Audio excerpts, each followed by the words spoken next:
Hi, I'm Raymond Harris, and I'm your host here at Faith and Conviction. And what I would like to do today as we go through here on our walk through San Antonio and down here at the Riverwalk is I kind of want to give an idea of where all this started. Where did it start? Well, it actually started about 10 years ago.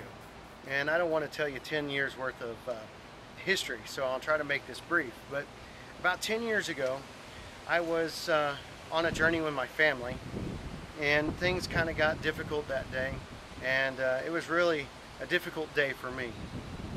But I can remember that day very clearly, and it was on that day that I decided to rededicate myself to the church, dedicate myself more to God and serving Him in His kingdom. And from there, that was probably about 2002 or so, went back to church on a more habitual basis, did some more about studying from the scriptures, and then it's very interesting how things happened because in about 2003 I had a very close associate come up to me and encouraged me to go to Bible school, and talked with my wife and my children about this, and with some much prayer and some much family dialogue, we decided that we were going to do this. So we had to sell our house and move to Austin, and the Lord blessed us with that, and we were able to move from San Antonio to Austin. And we spent 2 years in Bible school where we did a lot of study and did a lot of work with the churches.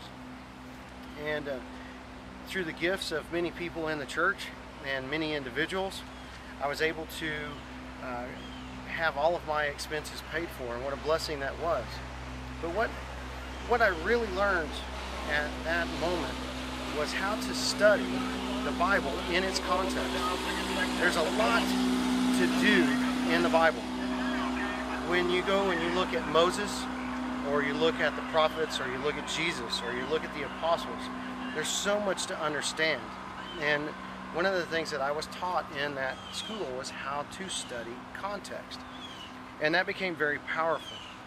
And while I was there at school, somehow I got into the middle of the two churches where I was working into a major conflict. One church had something happen and another church was trying to respond to it. And I was caught in the middle. And I did not know really at that time how to process it, but it was enough for me to say that something is wrong, because I could see kind of valid points on each side, and I knew that both sides wanted truth, but I was kind of lost. Why are these people having so many problems and difficulties? So graduation came, and we moved out to a small town in West Texas. And there, God really blessed me with about 18 more months of Bible study. And so I took what I had learned in school about studying the Bible in its context and was going through the efforts to see what is going on. What was Moses saying? What is Paul saying? Trying not to take a favorite passage or a favorite verse out of its context. There's a lot that goes on in this. How do we understand what I guess Romans 1 and verse 16 is saying? How do we process these things? Now, that's what I was doing when I was out in West Texas. But out in West Texas, I was given one other major component to understanding the Bible, and that is called covenant. Covenant is a theological mechanism by which you can understand what is flowing on within the Bible. And the one who taught that was one of my own faith.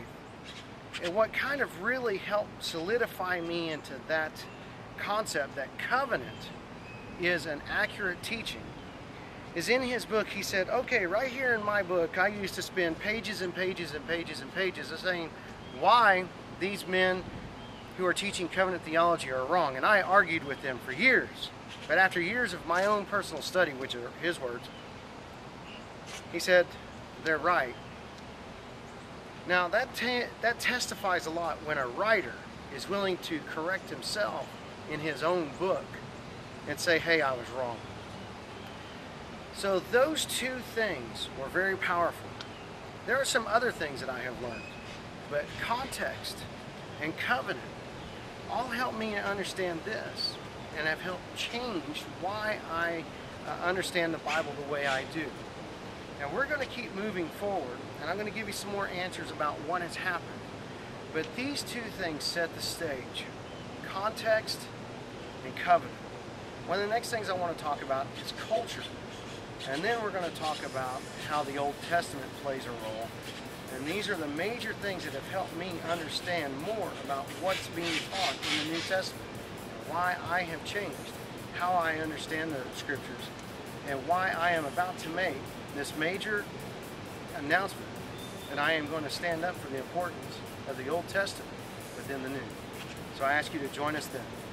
I've been your host, Ray Harris, here at Faith and Conviction.